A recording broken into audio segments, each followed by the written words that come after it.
حکمرانوں صرف یہ سوچا کہ ہمارا غریب کا کیا ہے، ہم نے 4 دن کی جو حکومت کرنی ہے اس میں تو ہم اچھی طرح پیسہ لوٹیں، اس میں تو عوام کو جو ہے وہ ستائیں، ان کو تکلیف دیں، جتنا کچھ انہوں نے کرنا ہے بنانا ہے اور جو کچھ بھی کرنا ہے اس میں صرف وہ اپنا ہی سوچتے ہیں۔ ان کو صرف یہ ہے کہ ہمارے بینکوں میں بس پیسہ آتا رہے اور ہماری جو ہے وہ پراپرٹیاں بڑھتی رہے، غریب جائے بھاڑ میں، اس کے بچے جائیں بھاڑ میں، بھوک ہڑتال سے مرتے ہیں مریں،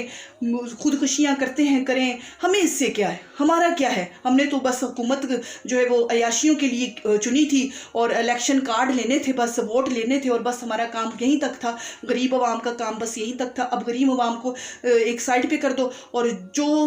ظلم کے پہاڑ ہم توڑ سکتے ہیں ان پر وہ توڑ دیں، مہنگائی کر کے یا کسی بھی حوالے سے ان کو تکلیف دے کر، اور ہم اپنی زندگیاں بس عیش سے گزاریں۔ ایسی بے حسی اور ایسی فرعونیت پر بھی اللہ کی لعنت ہو ایسے حکمرانوں پر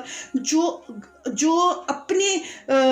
فائدے کے لیے، اپنی عیش و آرام کے پیچھے اس غریب کو بھول جاتے ہیں جس نے تمہیں ووٹ دیا، جس نے تمہیں اس کرسی پہ لانے کے لیے تمہیں جو ہے وہ ووٹ دے کر تمہیں طاقت دی۔ آج تم اسی غریب عوام کو بھول کر، اس غریب طبقے کو بھول کر اپنی جو ہے وہ عیش پرستی میں غافل ہو کر ان سے کیسے جو ہے وہ منہ موڑ سکتے ہو؟ ان بچوں سے جو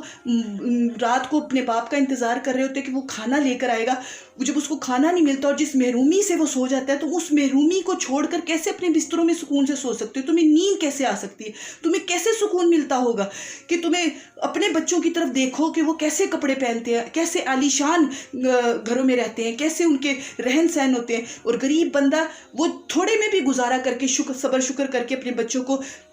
بستر نہیں ہوتا تو نیچے چادر بچھا کے سلا دیتا ہے، لیکن پھر بھی اسے خوشی ہوتی ہے کہ میرا بچہ پیٹ بھر کے سو رہا ہے۔ لیکن تم حکمرانوں نے تو